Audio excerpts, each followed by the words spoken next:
Amour tracé, esprit décidant. Ce n'était plus celui des étoiles bienveillantes, ni celui du vent dans les feuilles. C'était un silence lourd, viscéral, comme si quelque chose retenait son souffle, comme si la nature tout entière observait, inquiète, ce qui allait suivre. Marisol se redressa dans son lit, le souffle court. Ses draps étaient trempés de sueur.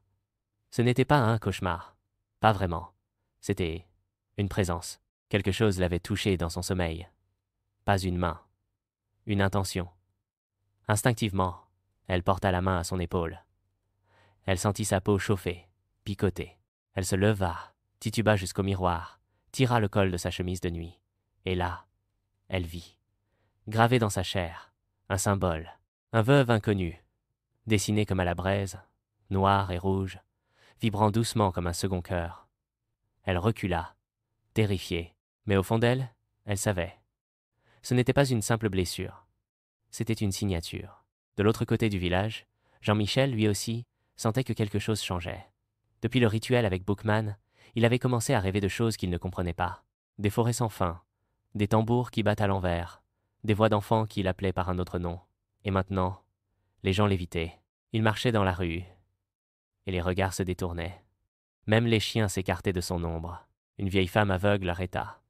Elle posa une main sur son bras et murmura « Ou papoutet, ou anco, piti, ça ou pote, à papessonnel. » Il voulut répondre, mais elle était déjà repartie. Marisol, elle, n'en pouvait plus. Elle montra la marque à sa mère. Céleste pâlit. Ce n'était pas une marque du destin, ni une simple réponse des esprits. C'était une liaison directe, une empreinte magique, vivante, quelque chose que même une mambo ne pouvait effacer.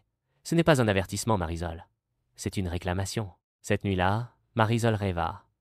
Elle se tenait dans une forêt noire, pieds nus sur la terre humide. Autour d'elle, les arbres murmuraient. Les veuves s'animaient sur les troncs. Elle voyait Jean-Michel, allongé, sans vie, un médaillon brisé dans sa main. Elle cria. Aucune voix ne sortit. Elle se réveilla en sursaut. Son miroir était fendu, et sur le mur, le même symbole, tracé en cendres. Au même moment, Bookman, seul dans la forêt, traçait à nouveau un cercle au sol. Ses doigts trempaient dans le sang et la terre. Il regarda le ciel sans lune et sourit. Le lien est scellé. Le prix est en train d'être choisi. Ils ont voulu s'aimer au-delà des lois, alors les lois viendront réclamer leur dû. Le feu de vent lui dansa, puis s'éteignit d'un coup. Quelque chose s'était réveillé. Et ce quelque chose avait faim. À suivre, épisode 5, le prix de l'éternité.